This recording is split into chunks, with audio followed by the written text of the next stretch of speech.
be explaining all about parts of the brain. So there are 6 parts of the brain. So there are frontal lobe, parietal lobe, and occipital lobe, and temporal lobe, and cerebellum, and medulla oblongata pons. So frontal lobe is for decision making, problem solving, and planning. So like frontal lobe. Ang parietal lobe is touch, pressure, and spatial awareness. So wala siya.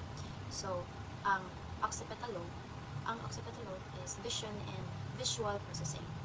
So is responsible for vision na ang occipital lobe. So ang temporal lobe is hearing, memory, and language. So is ang pasabot niya is for hearing and memory and language. So ano siya. Then ang ikalimang parts of the brain is cerebellum control our balance and coordination. So ano siya. And medulla oblongata pons is kanang basic body function, breathing, heartbeat, are responsible for basic body function. Natong breathing, heartbeat, so next is nervous system control learning and body coordination. So there are 2 major systems. So naatay central nervous system, CNS. Ang naa niya is brain, spinal cord, and then muna siya. So ang ikaduha is peripheral nervous system, PNS. So ang nani ay somatic and automatic. Okay, sympathetic and parasympathetic. So our nervous system control how we learn, kung unsa nato pagkat-on, and how our body moves or react. So muna siya. So ang central nervous kay composed of the brain and spinal cord, while ang peripheral nervous system ay composed of the somatic and automatic system. So ang automatic system is naa siya sympathetic o parasympathetic na control sa automatic body function like breathing o heartbeat. So next, what is metacognition? So unsa man ang metacognition? So ang natin sa gibutan ni din is the words come from meta, meaning about, and cognition. So simply put, metacognition means thinking about your own thinking, meaning. So it is the ability to learn to think and think to learn. So it is a learning strategy that help us understand and control our own performance. So muna siya. Ang word nga meta means about, o cognition means ang cognition means thinking. So ang meaning sa metacognition kay thinking about your kanang own thinking mo kaugalingon na panghunahuna. So pasabot kabalo ka sa ato ang paghunahuna, or kabalo ta sa atong paghunahuna kung saan nato improve sa kung saan nato pag-improve kung saan nato pag-improve. So yeah, it's the ability to learn, and think to learn. So gigamit ni siya sa learning strategy para ma-control nato ang performance sa learning. So lastly is there are 2 processes of metacognition. So na ay knowledge of cognition. So ang nasa knowledge of cognition na ay being aware of the factor that influence learning, identifying strategy that worked for you, and choosing the most appropriate strategy. So ano siya. And then the second is regulation of cognition. So niya is setting goals and planning, monitoring your learning, and evaluating and adjusting your strategy if they don't work. So ang pasabot sa knowledge of cognition katong ang gipang storya karon, katong being aware, identifying, choosing. So ang pasabot is meaning aware ta sa mga butang na affect sa learning, and kabalo ta o unsa nga strategy ang effective para nato o maka-appeal ta sa kanang pinaka-fitted nga way sa pagdaton. So muna ang knowledge of cognition.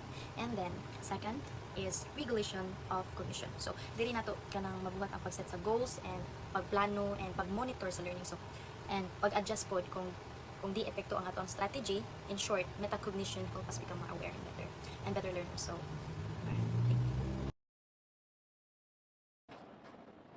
Good day everyone. I'm here to discuss metacognitive awareness and learning strategies. So first, we have the Metacognitive Awareness Inventory, or MAI. This tool helps assess how aware we are of our own learning, strategies, and ways of thinking. It includes 3 main types of knowledge: declarative, procedural, and conditional knowledge. So declarative knowledge, it means knowing what strategies to use. So, example, kahibaw ka nga mas maayo ka maka-cut-on kung mag-review ka kada adlaw. So, that's a declarative knowledge. So, second, procedural knowledge. It is which about knowing how to use those strategies. So, example, kahibaw ka nga kinahanglan mag-outline kauna o sa magbasa o kauna sa wala pa magbasa. So, that is a procedural knowledge.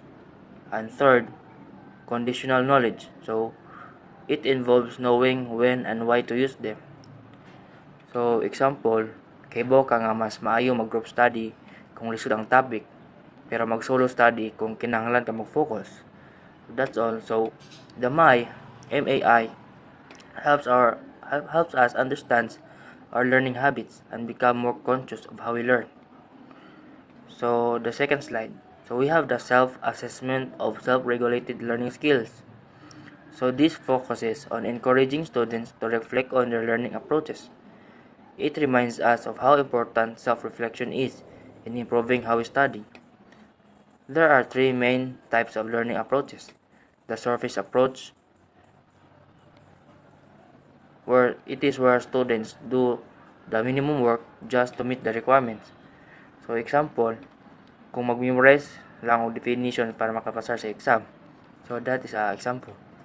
Next is the strategic approach, where learners are more systematic and organized to achieve effective learning. And third is the deep approach, where learners reflect on ideas, ask questions, and connect concepts for meaningful understanding. So, example, dili lang nimo kailangan i-memorize. Dapat nimo sabton ang topic para makaibaw ka. So, next is let's talk about metacognitive and learning tools. One tool is metacognition and think aloud. This method encourages us to think out while learning. By expressing our thoughts, we can reflect on our understanding, identify what we know or don't know, and improve our problem-solving skills. So, example, ngano ka nga mao man ang formula sa ani nga given. Kay tungod ani ug ani. So, ana nimo ma-realize nga kung asa ka na sayop or kulang imong pagsabot. So, another helpful tool is concept mapping and visual study tools.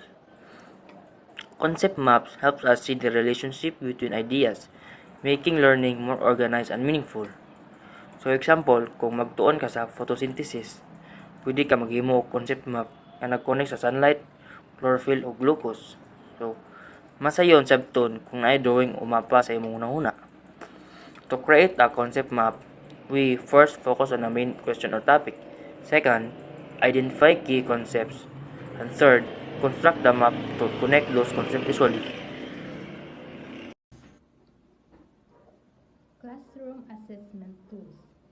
Tools like ticket out the door, 1-minute paper, and concept tests for assessing student understanding. How to use these tools for effective feedback and learning checks. So classroom assessment tools help teachers check our understanding and help us reflect on what we've learned. It develops self-awareness and responsibility, both important in managing ourselves as learners. It has metacognitive note-taking skills. Strategies for beginning, middle, and end of the class to enhance note-taking and reflection. So it involves strategies before, during, and after the class, like writing key ideas, summarizing lessons, and reflecting on what we understand. This helps us organize our thoughts, improve focus, and take care of our learning skills. Self-regulated learning and reflection. First, reflective writing helps students connect learning with their experience. Involves reflecting on reading, writing, and learning experience. Reflective writing helps us connect what we learned with our personal experiences. It allows us to think about what we learned, what we found interesting or confusing, and how we can improve it.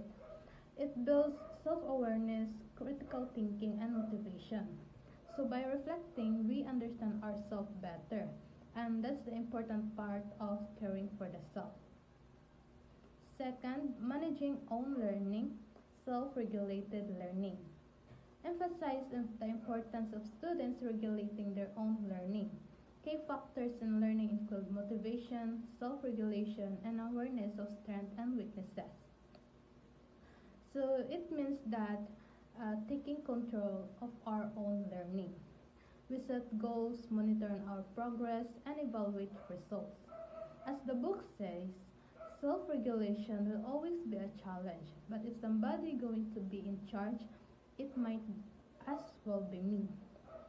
So this quote reminds us that being responsible for our learning is also a self-care because it helps us become more independent, motivated, and also disciplined. And lastly, cycle of self-regulated learning. Plan, set goals, and lay out strategies. Use strategies and monitor performance. Carry out the plan and adjust as needed. Reflect on performance. Evaluate outcome and adjust for future tasks. So the cycle of self-regulated learning has 3 stages. The first, plan. Second, monitor performance, and third, reflect on performance. So plan, set goals, and lay out strategies. So before starting a task, we plan on what to do and how we do it.